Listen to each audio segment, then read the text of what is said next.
내가 증언하노니 그들이 하나님께 열심히 있으나 올바른 지식을 따른 것이 아니니라. 하나님의 의를 모르고 자기 의를 세우려고 힘써 하나님의 의에 복종하지 아니하였느니라. 그리스도는 모든 믿는 자에게 의를 이루기 위하여 율법의 마침이 되시니라. 고창병이라고도 하는 수종병에 걸린 한 남자가 있었습니다. 몸 상태가 좋지 않은 관계로 사람들이 많이 모이는 곳이나 어떠한 모임에 잘 나가지 못하는 그런 하루하루를 살아가게 되어집니다. 어느 날 자신이 살고 있던 마을에 예수라고 하는 사람이 온다고 하는 소문을 듣게 되어집니다. 평소에 예수에 대한 소문을 듣고 굉장히 호기심을 가지고 있었던 상황이었기 때문에 큰 마음을 먹고 이제 그곳에 참석하기로 합니다. 예수가 온다고 하는 바리새파 지도자의 집에는 이미 많은 사람들이 와 있었습니다. 근데 이 사람이 오랜만에 외출을 한 탓인지 갑작스럽게 몸 상태가 좋아지지 않고 심장이 두근거리고 또 얼굴이 창백해지면서 어질어질하다가 급기야는 식은땀을 흘리면서 그만 쓰러지고 맙니다. 이 사람을 목격한 집 주인이 달려왔고 때마침 이 모임 가운데 와 있던 동네 의원도 함께 이 사람에게 달려들었습니다. 그런데 그들은 그 얼굴을 수건으로 닦아주고 자리에 눕히는 간단한 응급조치만을 취할 뿐 더 이상 이제 치료하지 않습니다. 이 모습을 지켜보고 있는 많은 사람들은 별로 의아스럽게 생각하지 않고 당연하다고 하는 듯이 그 의원이나 집주인을 향해서 누구도 비난하지 않고 그런 상황을 지켜보는 그런 상황이었었습니다. 그런데 한 사람이 이렇게 큰 어려움을 만났음에도 불구하고 더 이상 치료하지 않는 것은 그날이 안식일이었기 때문인 것입니다. 유대인들의 율법에 의하면 안식일에 병을 고치는 것은, 병을 낫게 하는 것은 노동에 해당되어지는 것이기 때문에 철저하게 금지하는 항목이었었습니다. 마침 예수가 그 곳에 도착을 하게 되어집니다.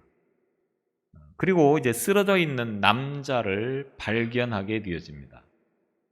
많은 사람들은 이 예수가 과연 어떻게 하는지 유심히 지켜보고 있습니다. 그때 예수께서 회중을 둘러보면서 이렇게 말을 합니다. 안식일에 병자를 고치는 것이 옳으냐, 옳지 않으냐. 그러나 어느 누구도 이 질문 앞에 대답을 하지 않습니다.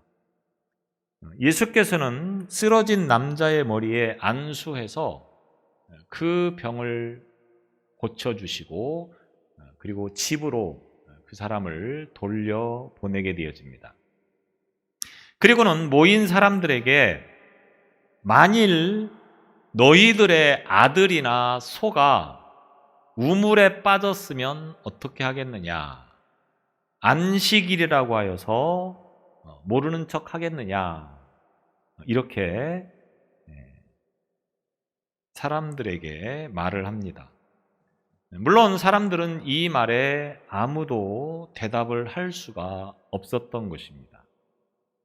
아무리 율법을 지키는 자들이라고 할지라도 자기 자신에게 막대한 손해를 입힐 것 같으면 그들은 결코 율법을 지키는 문제보다는 그 문제를 해결하려고 하는 것이 우선이었기 때문이었을 것입니다. 자기 진리에 빠지지 말아야 합니다. 율법을 지키는 문제가 과연 하나님께서 말씀하셔서 그것을 바르게 지키는 것이 목적이냐라고 하는 문제를 생각해 볼 수 있어야 하는 것입니다. 안식일에 병을 고치는 일도 노동으로 여겨서 철저하게 금지하는 것이 유대인의 율법이었습니다. 생명에 지장이 있는 경우에는 물론 치료가 허락되어지지만 그것도 당장 숨이 끊어지지 않을 만큼만 응급처치를 하고 더 이상 그 병을 치료하거나 낫게 해서는 안 된다고 하는 것이 율법이었다라고 하는 것입니다.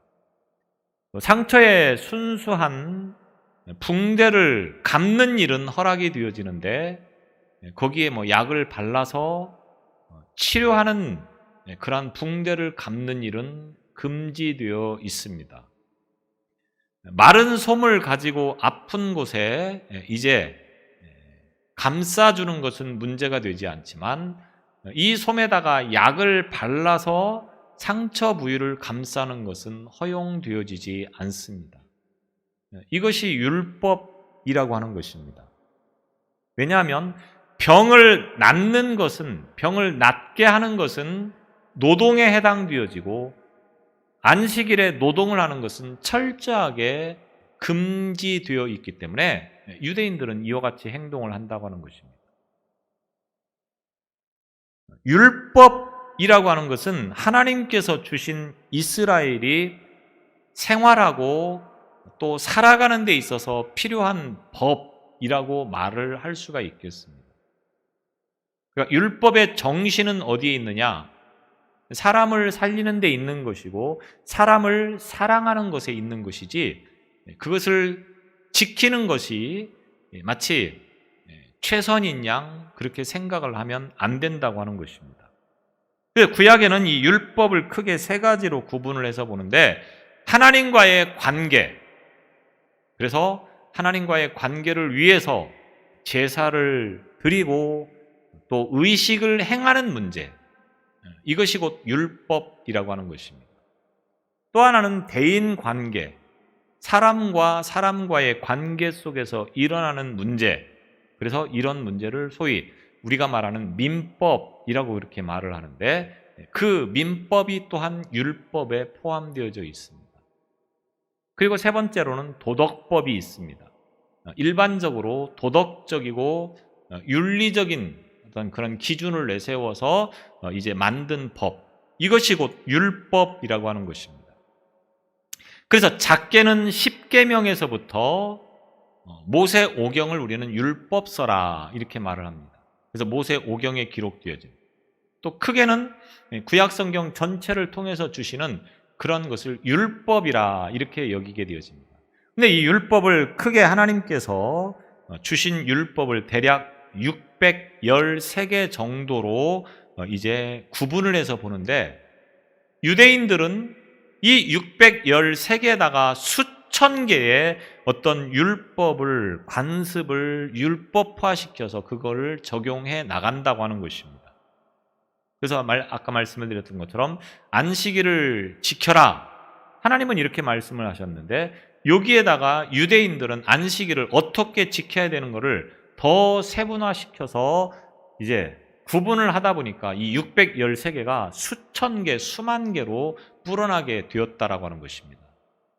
뿐만 아니라 바벨론의 포로로 잡혀갔다가 다시 귀국을 한 상태에서 바리새인들이 권력을 잡게 되어지는데 이때 이 바리새인들은 율법을 가지고 사람들을 장악하여서 이제 규칙을 더해서 백성들을 통제하는 하나의 수단으로 삼는 그런 일들도 일어나게 되어지는 것을 보게 되어집니다. 구약의 율법을 엄격하게 지키는 것을 신앙의 진수로 파악하고 문자 그대로 지키려고 하는 사람들이 유대인들 세계에서는 보편적인 문제입니다. 그래서 그들의 신앙은 어떤 사람이 신앙이 좋은 사람이냐? 율법을 잘 지키는 사람.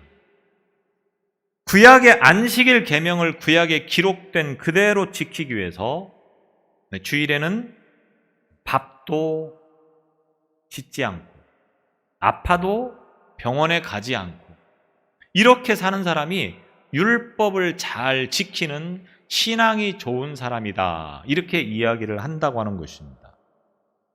이들은 이런 것들을 통해서 나름대로 하나님에 대한 신앙을 표현하는 그런 신앙생활을 할 수 있었습니다. 그래서 제가 언젠가도 말씀을 드렸지만 이스라엘로 이제 성지순례를 가게 되어지면 금요일 날은 숙소를 구하기가 매우 어렵다고 하는 것입니다. 왜? 집에 있으면 밥을 해야 되고, 그래서 이것이 노동이 되어지기 때문에 밥을 하면 안 되고, 그래서 호텔로 가서 이제 하룻밤을 이런 안식일을 보내면서 이제 밥을 하지 않고 그들 나름대로 율법을 지킨다라고 생각을 하고 있다고 하는 것입니다. 근데 우리가 생각해 볼 땐 얼마나 이게 모순이고 얼마나 우스운 이야기입니까? 그런데 이들은 이것을 신앙이라고 표현하고 하나님을 잘 경유하는 것이라고 생각을 하고 있다라고 하는 것입니다. 그러면 예수께서는 이 율법에 대해서 어떻게 말씀하셨는가 라고 하는 것을 우리가 성경을 통해서 보게 됩니다. 예수님은 율법에 의해서 태어나심과 또 애굽으로 피난 가시는 것, 그리고 십자가에서 죽으심과 이 모든 것들을 기록되어진 율법처럼 완전히 이루신 분이라고 하는 것을 우리는 잘 알고 있습니다. 그래서 예수님의 그 행동을 보게 되어지면, 예수님의 삶을 보게 되어지면 구약 성경에 기록되어진 대로 사는 것을 보게 되어집니다.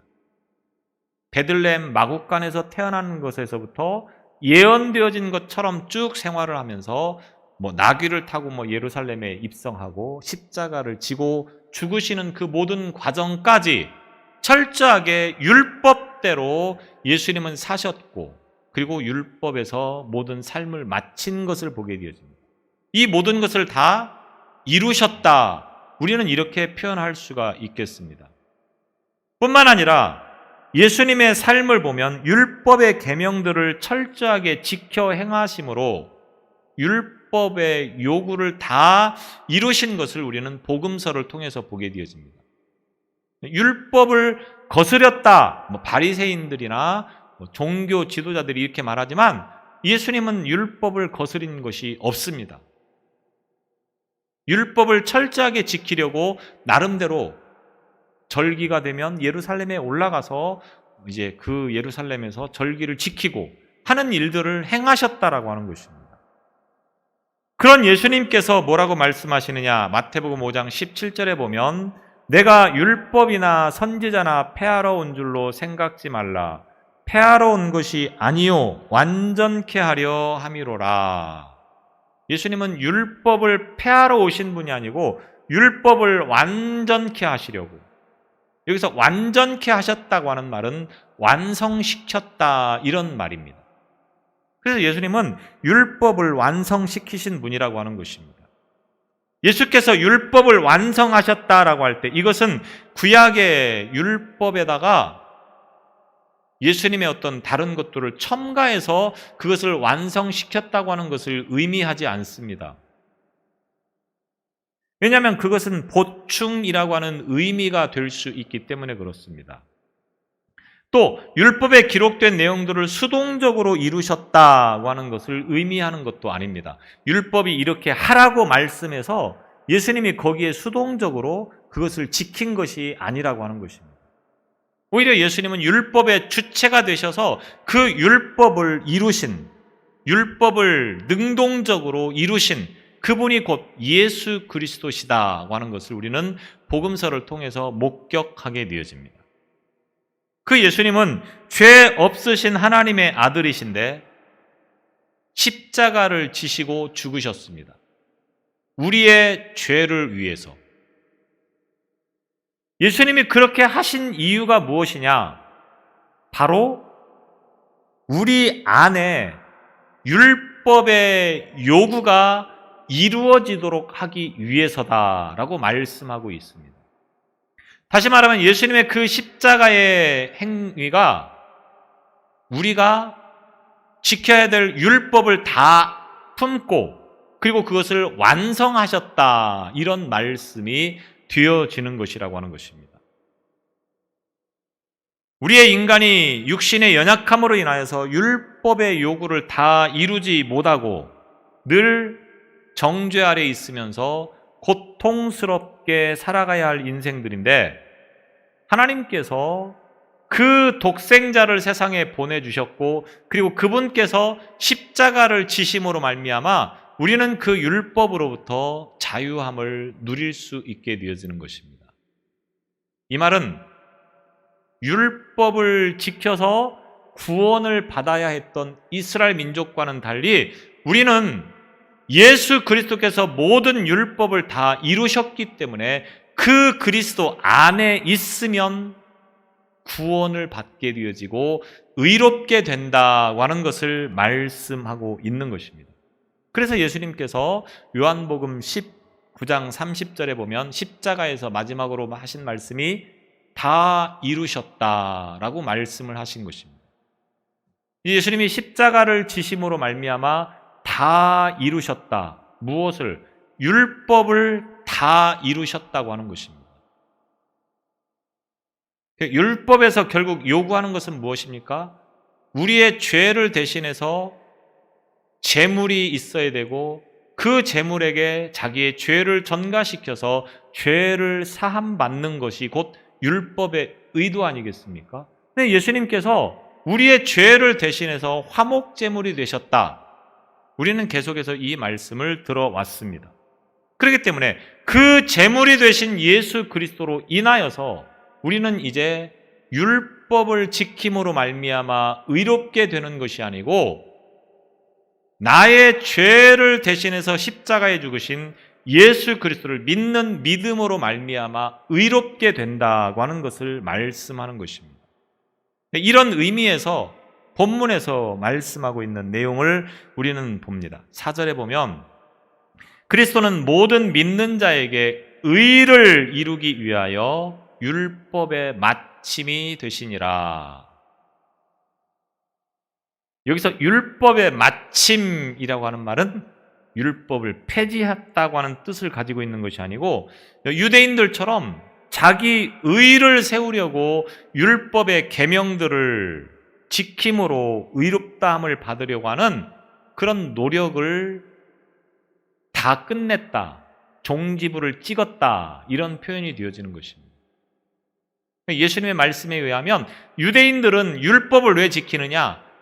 내가 이렇게 의롭게 산다고 하는 것을 보여주기 위해서 율법을 지킨다고 하는 것입니다.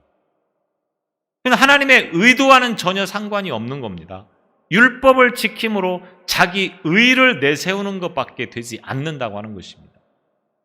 예수님께서 그 자기 의를 지키려고 하는 그 율법에서 완전히 종지부를 찍어서 더 이상 그럴 필요가 없다고 하는 것을 말씀하고 있는 것입니다. 바울은 이스라엘의 구원을 위해서 매우 안타까운 마음을 가지고 있었습니다. 이스라엘 민족, 유대인들이면서 하나님의 백성이라고 자부하는 그들이면서 그들이 정작 구원의 길을 가고 있지 않는 것에 대해서 바울은 매우 안타깝게 여겼다라고 하는 것입니다. 그래서 바울은 이스라엘이, 유대인들이 구원을 받는 일이라고 하면 자기의 자신이 저주를 받아서 그리스도에게 끊어져도 좋다, 이렇게 말을 할 정도로 유대인들의 구원을 매우 안타깝게 사모하고 있었다고 하는 것입니다. 오늘 로마서 10장 1절에 뭐라고 말하고 있습니까? 형제들아, 내 마음에 원하는 바와 하나님께 구하는 바는 이스라엘을 위함이니 곧 그들로 구원을 받게 함이라. 바울이 간절히 원하는 것이 하나 있는데 그것이 뭐냐 하면 바로 이스라엘, 유대인들이 구원받는 것이라고 하는 것입니다.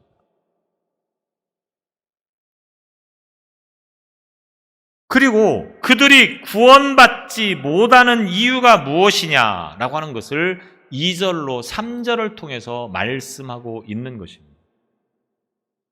바울도 유대인이기 때문에 구원의 길이 무엇인가를 바로 알고부터는 그 유대인들이 구원받기를 원하는데 그 길을 가고 있지 않다고 하는 것입니다. 잘못 가고 있다고 하는 것입니다. 왜 그들이 구원받지 못하느냐? 오늘 10장 2절에 말씀합니다. 내가 증언하노니 그들이 하나님께 열심히 있으나 올바른 지식을 따른 것이 아니니라. 유대인들이 구원받지 못하는 것은, 이스라엘이 구원받지 못하는 것은 열심히 살고 있습니다. 얼마나 열심인지 모릅니다. 율법을 지키기 위해서 굉장히 열심입니다. 문제는 그 열심이 제대로 알고 열심을 내야 되는데 제대로 알지 못하는 열심을 내고 있다고 하는 것입니다. 그러니까 목적지가 있으면 그 목적지를 향해서 길을 가야 되는데 전혀 엉뚱한 방향으로 열심히 가고 있다고 하는 것입니다. 열심히 가는 게 중요합니까? 물론 열심히 가는 거 중요합니다. 그러나 더 중요한 건 뭡니까? 목적지가 바로 정해져 있으면 그 목적지를 향하여서 가야 되는데 열심히는 가고 있는데 정반대로 엉뚱한 데로 가고 있는 열심, 이것이 유대인들이 구원받지 못하는 이유가 되어진다고 하는 것입니다. 그러면 어떤 길을 그들이 가고 있느냐, 어떻게 잘못된 방향으로 가고 있느냐, 3절을 통해서 말하고 있습니다. 하나님의 의를 모르고 자기 의를 세우려고 힘써 하나님의 의에 복종하지 아니하였느니라. 그들이 열심히는 가고 있었는데 잘못된 열심이 무엇이냐? 율법을 잘 지키려고 열심히 노력을 했는데 그들이 어떤 마음을 가지고 율법을 지켰느냐? 자기 의를 내세우는 것이 목적이었다고 하는 것입니다. 하나님께서 율법을 주신 정신과 그 의미를 바로 알지 못하고 잘못된 열심을 가지고 그들은 살아가고 있다, 이렇게 말하고 있다고 하는 것입니다.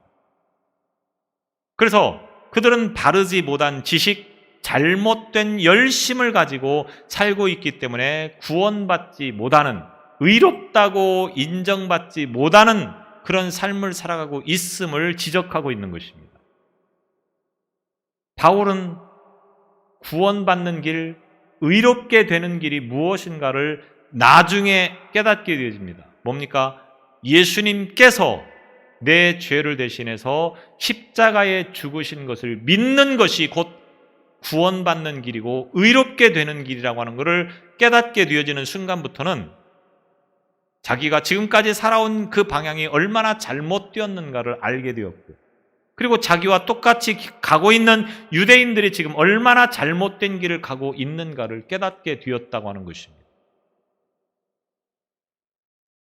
우리가 여기서 이 말씀을 듣는 순간 또 많은 사람은 열심히 안 해도 문제가 되지 않는구나, 이렇게 스스로를 위로하지 않기를 바랍니다. 이 말씀이 무엇을 의미하고 있습니까?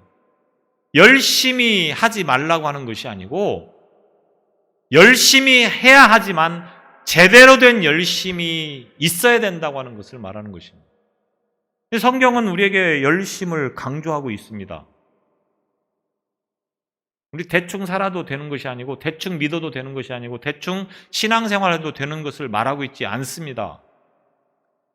디도서 2장 14절에 보면 선한 일을 열심히 하는 자기 백성이 되게 하려 하심이라. 하나님이 우리를 왜 구원시켜 주셨습니까? 선한 일을 열심히 하는 자기 백성이 되게 하려고, 열심히 살아야 한다고 하는 것을 말하는 것입니다. 또 로마서 12장 11절에 보면 부지런하여 게으르지 말고 열심을 품고 주를 섬기라.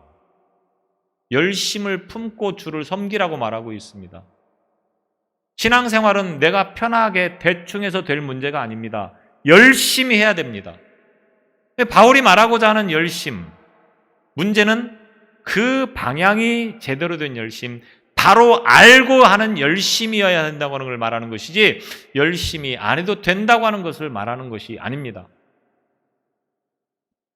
신앙의 열심과 관련하여서 우리는 매우 무섭게 여겨야 되는 말씀을 성경에서 보게 됩니다. 라오디게아 교회를 향하여서 주님은 말씀하십니다. 차지도 뜨겁지도 않은 그 신앙을 향하여서 경고의 메시지를 주고 있습니다.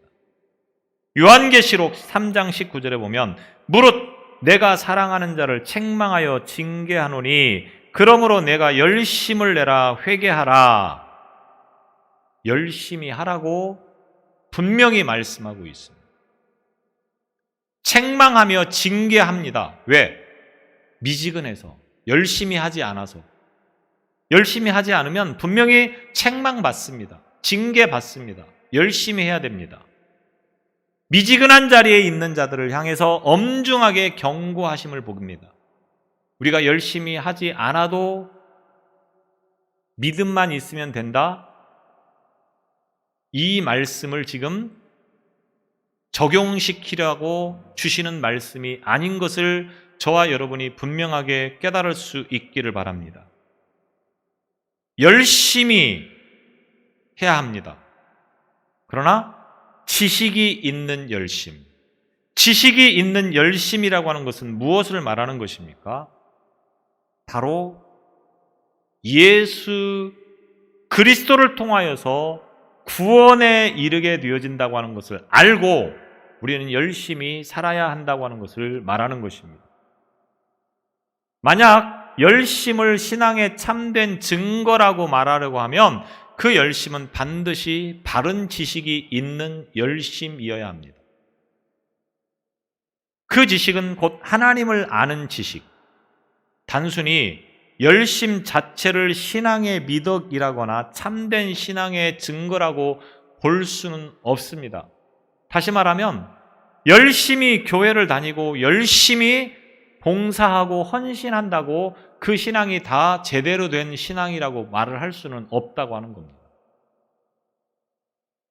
그렇지만 바로 알고 그렇게 하는 열심을 하나님은 원하시고 있다라고 하는 것입니다. 이스라엘 민족은, 유대인들은 하나님을 바로 알 수 있는 가장 유리한 위치에 있었지 않습니까? 그런데 그들은 그 유리한 입장에 있었음에도 불구하고 그렇게 살고 있지 못한 것에 대해서 바울은 매우 안타까운 마음을 가지고 말씀하고 있다고 하는 것입니다. 그들이 하나님께 열심히 있다고 하는 말은 자신들이 생각하는 그 기준에서 열심을 가지고 있습니다. 그런데 이것이 함정이라고 하는 것입니다. 내가 생각하고 있는 것을 기준으로 삼아서 우리는 신앙생활하면 절대로 안 된다고 하는 것입니다. 자기들이 생각하는 방식으로 스스로가 하나님께 열심을 낸다고 착각해서는 안 된다고 하는 것입니다. 이스라엘은 자신들이 할 수 있는 한 최선을 다해서 율법을 지키려고 노력을 합니다. 그들은 율법의 규례와 계명을 따라서 예배하고 또 선을 행하려고 힘써 노력했기 때문에 사람들이 보기에도 아주 도덕적이고 윤리적인 삶을 사는 것처럼 비춰지면서 정말로 참 의롭다, 이렇게 사람들이 인정할 만한 삶을 살아간다고 하는 것입니다. 겉으로 보기에만. 하나님께 열심을 가지는 것 중요하지만 절대로 잊어서는 안 되는 것이 무엇입니까? 오늘 2절 후반부에서 말하고 있는 것처럼 올바른 지식을 가지고 있어야 된다고 하는 것입니다. 올바른 지식은 무엇이겠습니까? 십자가의 복음이라고 하는 것입니다. 예수님께서 나를 대신해서 십자가에 죽으셨음을 믿는 그 지식을 가지고 열심히 살아가야 한다고 하는 것입니다. 그런데 이 십자가의 복음을 따르는 것이 아니고 자기 열심에 사로잡혀 율법의 계명들을 힘써 실천한다고 하면 그것은 매우 잘못된 열심, 하나님과 상관이 없는 열심이 된다고 하는 것입니다. 예를 들어서 신천지나 여호와 증인 같은 경우는 굉장히 열심히 합니다. 우리가 본받아야 될 부분은 본받아야 하지 않겠습니까? 그들의 열심을 우리는 본받아야 합니다. 얼마나 열심히 하는지 모릅니다. 그런데 이렇게 열심히 하는 이유가 어디에 있습니까? 그들의 교리는 요한계시록에 나타나고 있는 14만 4천 명이 하나님의 백성이 된다고 하는 것을 근거로 하여서 열심히 하는 사람만 이 14만 4천 명 안에 들어간다고 생각을 합니다. 그래서 그 안에 들어가기 위해서 매우 치열한 경쟁률 속에서 싸움을 하고 있는 것입니다. 여러분은 구원받기 위해서 열심히 하고 있습니까? 제가 이렇게 말씀을 드리는 이유는 무엇입니까? 구원 받으셨습니까? 이렇게 질문하면 여러분은 뭐라고 답변하십니까? 구원 받았습니다라고 당당하고 자신 있게 말씀을 하시는 분도 있고 머리 극적이면서 멈칫멈칫하는 분도 있습니다. 왜? 아직도 내가 내 열심을 가지고는 구원받지 못할 것 같으니까. 아직도 이런 생각에 사로잡혀 있는 분들이 참 많다고 하는 겁니다. 정말 수십 년을 신앙생활하면서 수백 번, 수천 번 설교를 듣는데도 이 생각이 머릿속에서 떠나지 않는다고 하는 겁니다. 한번 눈 감고 손 들어보라고 할까요? 구원 받으셨습니까? 라고 했을 때 아직은 조금, 뭐가 아직입니까? 여러분이 열심을 다해서 구원을 받는다고 하면 죽을 때까지 열심히 해도 안 됩니다. 제가 장담하건대 여러분이 아무리 열심히 해도 절대로 구원받을 만큼 열심을 낼 수가 없습니다. 그런 열심 갖고 구원을 받을 수 있겠습니까?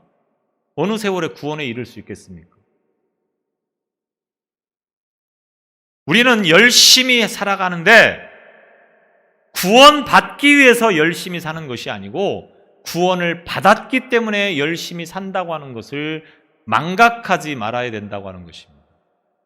위하여, 때문에 이 두 단어를 한번 적용해 보시기 바랍니다. 내가 구원을 받기 위해서 열심히 하고 있습니까? 아니면 구원을 받았기 때문에 열심히 하고 있습니까? 위하여, 때문에. 10억을 벌기 위해서 열심히 살고 있는 사람이 있습니다. 지금 이 사람은 10억을 가지고 있습니까? 가지고 있지 않습니까? 가지고 있지 않기 때문에 10억을 가지기 위해서 열심히 살고 있다고 하는 것입니다. 구원을 받았습니까? 받지 않았습니까? 내가 구원을 받기 위해서 열심히 하고 있습니까? 아니면 구원을 받았기 때문에 열심히 하고 있습니까? 우리는 구원받기 위해서 신앙생활을 하고 있는 것이 아닙니다. 여러분은 구원받기 위해서 기도하는 것이 아니고, 구원받기 위해서 예배 드리는 것이 아니고, 구원받기 위해서 헌금하는 것이 아니라고 하는 것입니다. 구원받았기 때문에 하나님께 나와서 감사하며 예배를 드리는 것이고, 구원받았기 때문에 감사하여서 하나님 앞에 기도하는 것이고, 구원받았기 때문에 감사하여서 헌금하는 것이고, 신앙생활을 하는 이유가 구원받았기 때문인 것이지 구원받기 위해서가 아니라고 하는 것입니다. 구원은 예수 그리스도를 믿는 것에서부터 출발하는 것입니다. 나를 위해서 십자가에서 죽으신 그 예수님을 통하여서 구원받게 되어지는 것이고 의롭다고 인정을 받는 것이지, 내가 열심히 하기 때문에 의로워지는 것이고 열심히 하기 때문에 구원받는 것이 아니라고 하는 것을 분명하게 알아야 하는 것입니다. 그래서 예수님이 뭐라고 말씀하고 있습니까? 율법의 마침이 되셨다. 바울이 로마 교회를 향하여서 예수 그리스도께서 율법의 마침이 되셨다, 즉 예수 그리스도를 믿는 자에게는 이제 더 이상 율법으로 말미암아 구원에 이른다고 하는, 율법으로 말미암아 의롭게 된다고 하는 그 생각을 가지지 말아야 한다, 이렇게 말씀을 하고 있다고 하는 것입니다. 예수님은 우리의 열심을 끌어안고 십자가에서 죽으셨습니다. 여러분이 열심히 사시는데 그는 구원받기 위해서 열심히 하는 것이 아니고 구원받았기 때문에 열심히 신앙생활 하시는 것입니다. 이것을 혼동하지 않기를 바랍니다. 이제는 누가 물어봐도 구원받으셨습니까? 질문 앞에서 머리 긁지 않기를 바랍니다. 예수님께서 이미 우리를 위해서 다 감당하셨습니다. 그 예수님 때문에 구원받은 것을 믿고 사시기 바랍니다. 기도하겠습니다. 죄와 허물로 가득 찬 인생일지라도 주님께서 그 모든 것을 다 끌어안고 십자가에 죽으심으로 말미암아 우리가 구원받게 되어짐을 이 아침에 다시금 말씀을 통하여서 듣게 하심을 감사합니다. 우리의 열심히 구원받았기 때문인 것을 이 아침에 다시 한번 생각하게 하여 주시고 열심히 신앙생활 잘할 수 있는 삶이 되게 하여 주옵소서. 우리의 열심을 통하여서 하나님 앞에 큰 영광 돌리며 하나님의 뜻이 펼쳐지게 하여 주옵소서. 예수님 이름으로 기도드리옵나이다. 아멘.